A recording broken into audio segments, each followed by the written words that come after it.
Hi guys! So for today's video is mag-haul tayo guys ng ukay na napamili ko kahapon sa Olongapo. Naka 3 for 100 siya. So meron tayo ditong 6 pieces. Yung ukay na napuntahan ko guys is doon sa may tapat ng New Star sa may hagdan. So check natin kung ano yung 6 pieces na nakuha ko sa ukay doon. First guys is etong dress na floral na green. Naisuot ko na to guys. Nasukat ko na to kahapon and nakapag-tiktok na rin ang first song ito. Ang cute nito guys. Ayan siya oh. Ganyan yung itsura niya. And 3/4 siya. Then, ganyan yung kanyang print. May flower. Color combination. Ang daming kulay na nangyayari sa kanyang tela. And may pa-lace siyang ganyan guys. Harap at likod. Ganyan yung design niya. Meron lang pala tong sira sa likod. Hindi ko napansin. So, kailangan ko to siyang tahiin. Ito guys, natanggal yung kanyang lace.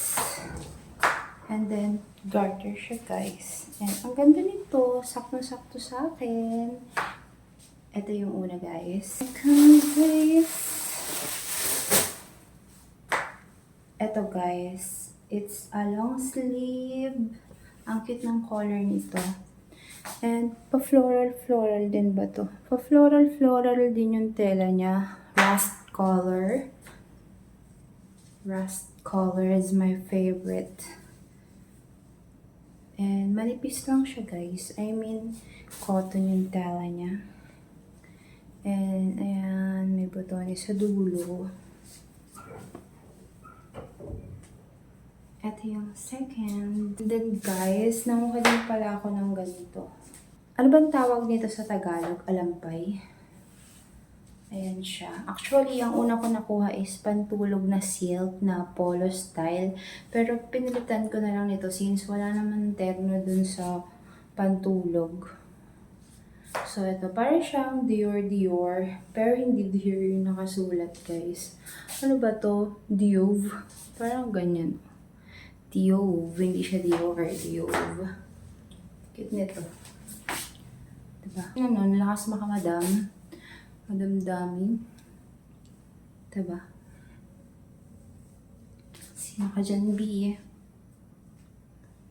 Diba? Pag mainit, pwedeng pang saklob nga ni. Mainit, pwedeng pang saklob. May nagbebenta ng ganito sa TikTok. Ginagawa nilang tops. And then yung hood, hindi ko na maalala. Pero kaya nila itong gawin na hood. Yung pang fourth naman guys. At ito, pawis na ako.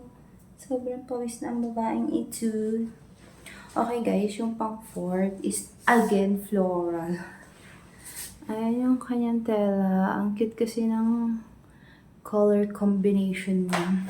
And ito ay 3/4 na may pop sleeve ng abit. Pop sleeve din ba yung tawag dito kahit konti lang? Parang so, ayan siya guys. Button down din siya and kagandahan nito. Yung button niya dito guys. Oh, ayan oh. Hindi masisilipan kahit hindi maglagay ng nako. Then, yung pang-5 guys is ito. Ang cute ng color niya. Wait lang, ayusin ko lang. Nasa loob pa yung sleeve. Sinukat ko kasi ito lahat doon. Meron kasing fitting room doon. So, lahat ito ay nasukat ko. Ayan, sakto-sakto lang siya sa akin. Ang cute ng kulay nito, guys. Parang puro floral pala yung nakuha ko. Ayan siya, guys. Mukha siyang manipis, pero hindi na siya kailangan ng inner. And press ko siya, guys. Maninipis lahat ng mga kinuha ko kahit mga long sleeve and 3/4. Ayan siya. Ang ganda ng kulay niya. Gusto ko yung kulay nito. And may pa-see-through siya guys dito sa kanyang sleeve. Ayan. And meron siyang Ayan o. Kaya mukha siyang see-through pero hindi. Tapos ang kagandahan pa nito, pag binutonis mo dyan, hindi ka masisilipan kasi mayroon pa siyang another na tela sa loob after butones. Ang cute nito. Ang cute ng kulay niya. Gusto ko yung color nito. But not the least is another floral na silk na printed na floral.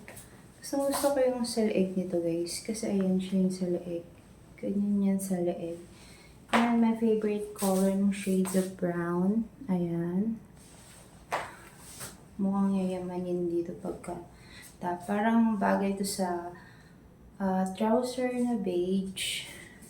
Tapos ito yung top. Ayan. Ganda. Long sleeve na silk. And ganito yung kanyang pa-design guys. Ang ganda. Ito try on haul natin. See you on my try on. Bye!